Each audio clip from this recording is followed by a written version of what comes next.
And so I was 13 and I went to camp, or I guess I was 12 at the time. I went to camp, and then I came back after a week of camp and my dad wasn't there anymore. And he had moved out because he had to.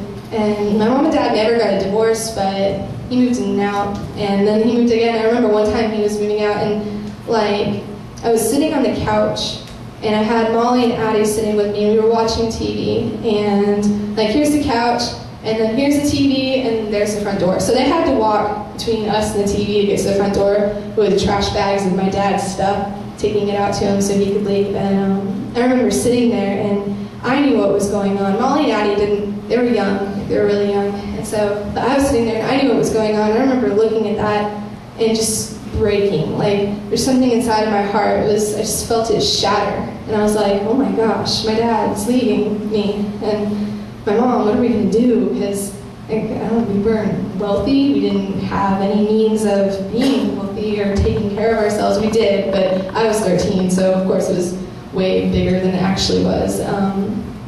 But he left, and I couldn't cry because I had Molly and Addie there with me, and I knew if I started crying, then they would see me crying, and then they would know what was going on, so I couldn't do that. And so I just held it in, and then I was okay, but I wasn't okay. I tried to keep on faith because I needed to be brave. I thought that I couldn't be weak and deal with it. And so that was when, and then late 13, right before I turned 14, I was really, I was a chunky kid, and I knew I was, and I saw myself as much bigger than I was. I look back on pictures now of what I looked like when I was 13 and 14. I was not the size I thought I was. I was much smaller, although I was still chunky, but I was much smaller than I thought I was. And so then I stopped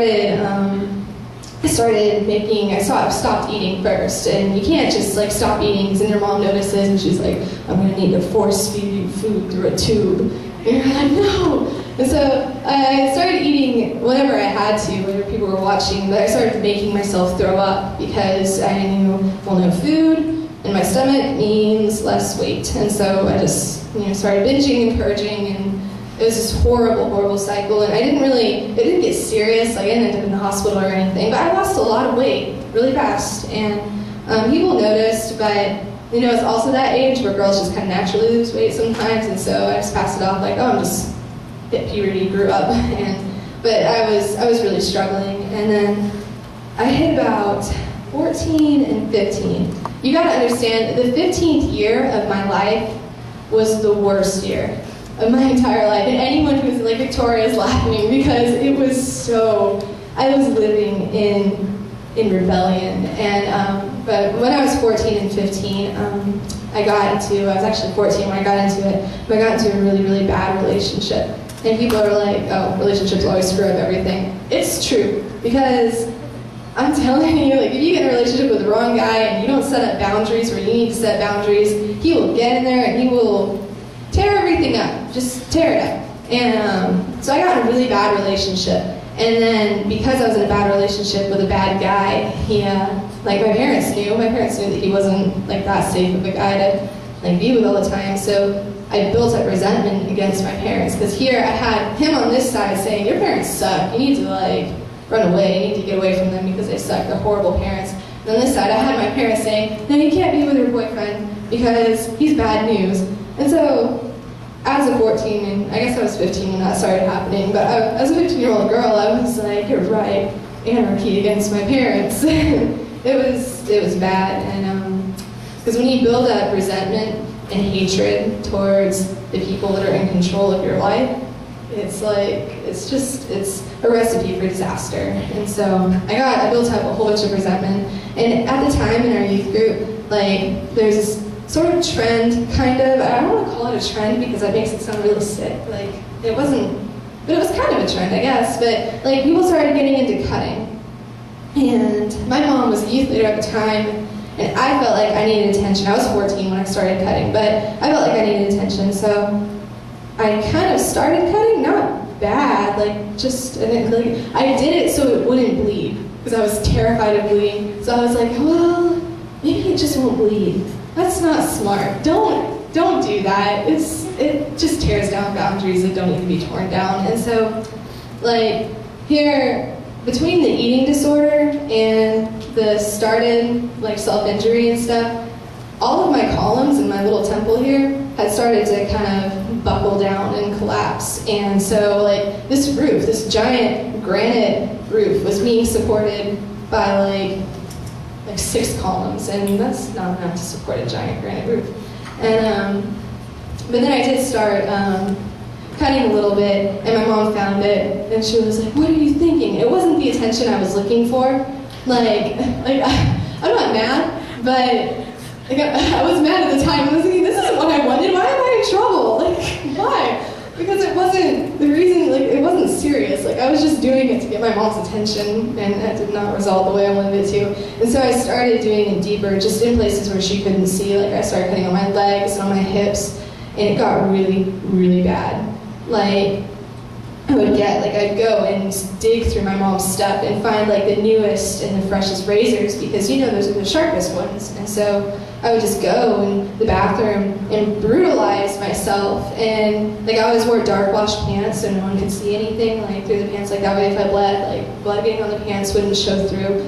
And I remember one time I was on my way to, it was when we had drama practice here. It was like in the peak of my cutting, when it was really the worst. And I started, like, I went and I had to go out the door to go to drama practice. And so I grabbed a razor, like, brand new out of the box. I ran to the bathroom, and I was cutting here at the time.